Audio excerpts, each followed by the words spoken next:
आज ब्राह्मणवाडा गावाने एक ऐतिहासिक क्षण अनुभवला. विश्व हिंदू परिषद केंद्रीय सहमंत्री आणि राष्ट्रीय प्रवक्ता माननीय श्री शंकरजी गायकर साहेब आपल्या गावी ब्राह्मणवाडा येथे आले होते. त्यावेळी त्यांनी महाराष्ट्र राज्य सरचिटणीस आणि दैनिक समर्थ गावकरीचे संपादक डॉक्टर विश्वासराव आरोटे यांच्याशी महत्त्वपूर्ण चर्चा केली. डॉक्टर विश्वासराव आरोटे यांना नुकताच पत्रकार भूषण पुरस्कार 2025 प्रदान करण्यात आला होता आणि याबद्दल माननीय शंकरजी गायकर साहेब यांनी त्यांचा सत्कार करत त्यांचे अभिनंदन केले. या भेटीमुळे समाजाच्या विकासासाठी पुढील दिशा आखण्यासाठी महत्त्वाचे विचारमंथन घडले. गोमातेच्या संवर्धनावर विशेष लक्ष चर्चा. शंकरजी गायकर साहेबांनी गोमातेच्या महत्त्वावर सखोल विचार मांडले आणि ते म्हणाले, गोमाता ही केवळ आपली संस्कृतीच नव्हे तर आपल्या कृषीप्रधान देशाचा आत्माही आहे. गोमातेचे रक्षण करणे हे आपले कर्तव्य आहे. तिचे पालनपोषण फक्त दुधासाठी न करता संपूर्ण जबाबदारीने केले पाहिजे. समर्थ गावकरी न्यूज नेटवर्कसाठी ब्युरो चीफ संजय भाऊ गायकर. पण या विषयाच्या याच्यामध्ये म्हणजे आपल्या ह्या ग्रामीण याच्यामध्ये आता लोकांनी एक एक गाई ठेवायला असं सुरुवात केली वाटतं. घरी आता ती सुरुवात केली. पण त्याच्यात कसं आहे, लोकांना गावठी गाई ठेवायची पण दूध देणारी पाहिजे.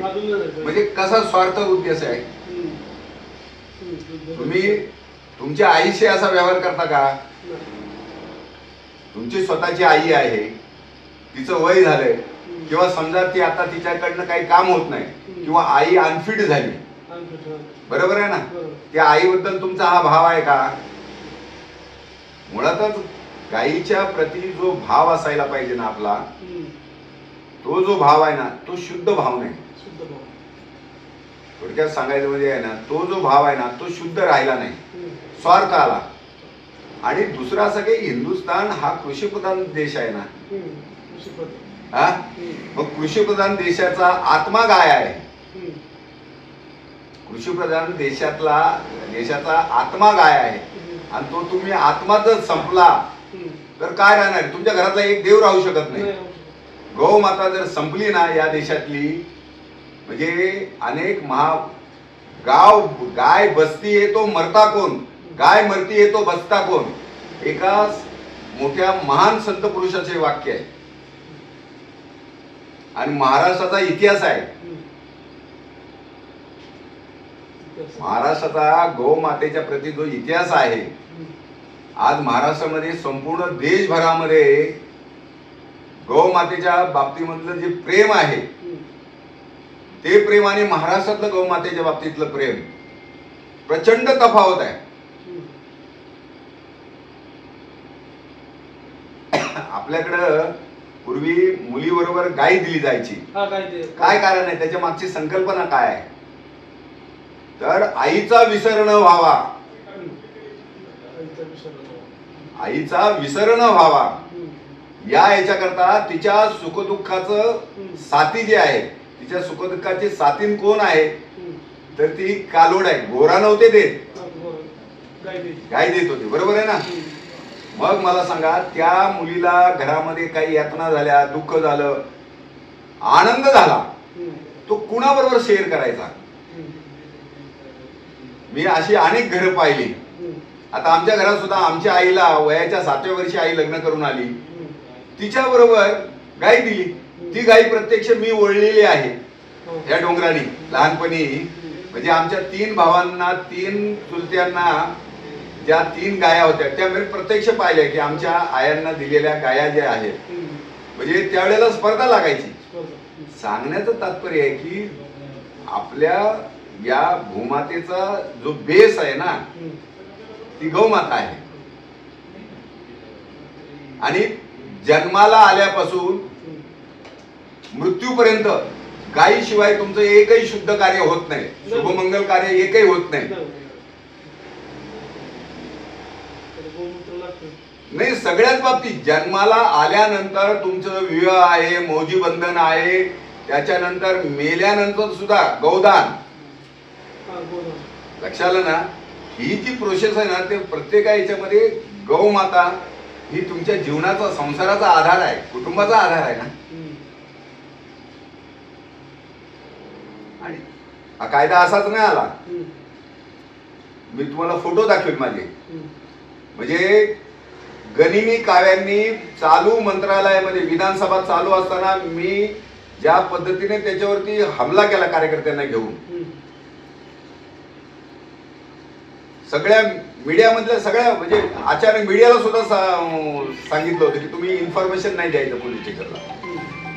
अशा पद्धतीने तो गेटच्या याच्यामध्ये तो पूर्णपणे त्याची अशा प्रकारे ऑपरेशन केलं. आणि सरकार कुणाचं? भारतीय जनता पार्टीचं. विचार करा, गायी पुढे कुठलं सरकार आहे, कुणाचं सरकार आहे हा मुद्दा दुय्यम असतो. त्यावेळेला सगळ्या आमदारांना इशारा दिला आणि त्याचा पुनर्वसन, त्याचं योजना अशी झाली की त्या 2015ला तो त्याच्या अगोदर जे आंदोलन झालं त्या आंदोलनाचा फायदा असा झाला की तिथे ते विधानसभेमध्ये पास व्हावं लागतं ते बरोबर ना. त्याच्यानंतर ते केंद्रात पास होतं, ते तसंच पडून होतं. पण 2000ला मोदी सरकार आल्यानंतर 2015ला पहिल्यांदा महाराष्ट्राचा हा गोहत्येच्या संदर्भातला जो कायदा आहे हा पहिल्यांदा पास झाला. आजही किती यातना शरीराला या वयामध्ये आता लक्षात येतं की किती लाठ्या खाल्ल्या असतील आणि किती कार्यकर्त्यांची डोकी फुटली असतील. म्हणजे इतकं सहजासहजी यश नाही मिळत. तुम्हाला गायी वाचवायची तर तुम्हाला त्याग करावाच लागणार आहे. आता हा सुद्धा कायदा आला याचा, तो नागपूरमध्ये आता ते आयोग जो आला ना, गोसेवा आयोग, याच्याकरता सुद्धा देवेंद्रजींचं पुष्कळ म्हणजे देवेंद्रजींकडे जाऊन ठिया मारून बसलो. त्यावेळेला विखे होते. मी मंत्रालयाच्या खाली उतरल्याबरोबर विखे साहेबांचा फोन आला की साहेब तुम्ही कुठे आहात, मला भेटायचं अर्जंट. आता त्यावेळेला मी बाहेर पडलो होतो, पण नंतर भेटून ते नागपूरच्या अर्जंट येणाऱ्या अधिवेशनाच्या याच्यामध्ये त्याच्यावरती लगेच इथले सगळे जी काही मंडळी होती त्यांना पाठवून गोसेवा आयोग करायचा हे मान्य करून घेतलं. आणि आज गोसेवा आता हे जे म्हटले ना आम्हाला अनुदान, पहिल्यांदा प्रत्येक गाई मागे 50 रुपये. विचार करा, आज अशा प्रकारे इतक्या गोष्टी आता आपण करतो आहोत त्याच्यावरती. नाही मला सांगा ना, पण मुद्दा कसा आहे, शेतकऱ्यांना किती दिलं तर शेतकऱ्यांचा जोपर्यंत भाव जागत नाही ना. आता आम्ही किसान संमेलन घेतो. आता या प्रयाग मध्ये 19-20ला देशभरातनं गो संमेलन घेणार आहे. मोठं संमेलन आहे. कुठे? प्रयाग मध्ये, कुंभाच्या कार्यक्रमामध्ये. गायीच्या संदर्भामध्ये सगळ्या प्रकारच्या गायी आणणं, त्यांना माहिती देणं, सगळ्या प्रकारचे कशा प्रकारचं दूध वाढणं, शेतकऱ्यांना कशा प्रकारे या गोमूत्राचा फायदा किंवा या शेणापासून कशा प्रकारे काही गोष्टी तयार होतात, हे पूर्ण प्रोडक्ट. आता आमचं अनुसंधान केंद्र आहे नागपूरला. इथे पूर्ण देशभरातलं हे पहिलं अनुसंधान केंद्र आहे. महाराष्ट्राचे सर्वमान्य दैनिक समर्थ गावकरी अहमदनगर, पुणे, नाशिक, जळगाव, धुळे, नंदुरबार, सोलापूर, कोल्हापूर, सांगली, सातारा, मुंबई, ठाणे, पालघर, रत्नागिरी, रायगड, सिंधुदुर्ग, नांदेड, उस्मानाबाद, बीड, औरंगाबाद, नागपूर, गडचिरोली, भंडारा, गोंदिया, अकोला, यवतमाळ, बुलढाणा येथून एकाच वेळी प्रसिद्ध होणारे एकमेव दैनिक, सर्वसामान्य जनतेचे खुले व्यासपीठ. संपादक आहेत विश्वासराव आरोटे. मोबाईल नंबर आहे 94 23 38 85 08. दुसरा मोबाईल नंबर 94 23 46 72 72. तिसरा मोबाईल नंबर 75 88 15 0001. वेबसाईट आहे sgavkari.com. मेल आयडी आहे aklgavkari@gmail.com.